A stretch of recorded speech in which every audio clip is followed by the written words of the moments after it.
Piers Morgan declared Britain a global laughingstock and was in a shambles in the weeks leading up to the Queen's death.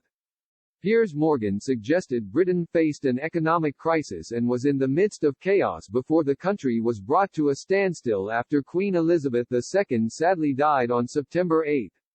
The UK mourned the loss of Her Majesty, the longest reigning monarch, who died after 70 years on the throne, over the past 10 days. The 57-year-old spoke out in his latest column, as he reflected on the troubles which gripped the nation, from skyrocketing energy and food prices, crime, union strikes, the impact of the pandemic on the NHS, the housing crisis and Brexit.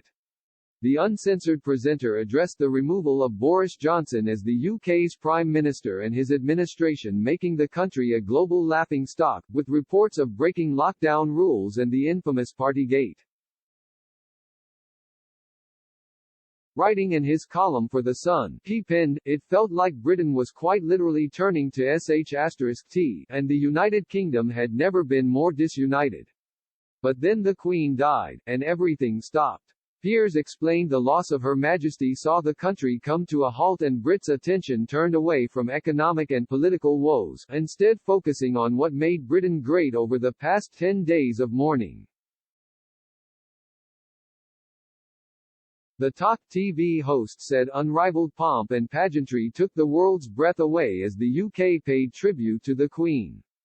The broadcaster praised BBC's coverage in the lead-up to the Queen's funeral, which was held on September 19, and he applauded the masterful host Hugh Edwards, who covered much of the channel's coverage of the Queen. Piers went on to share poignant moments that occurred over the course of 10 days, most notably the royal family uniting and also the British public.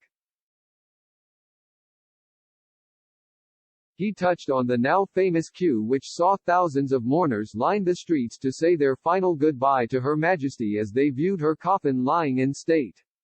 Piers admitted this particular moment in history stirred my soul. The queue stirred my soul because it made me realize just how unique and brilliant the British people are, and how we're so clearly at our best when we're united not divided, as we've shown time again from World War II to the first terrifying wave of the COVID pandemic, he wrote.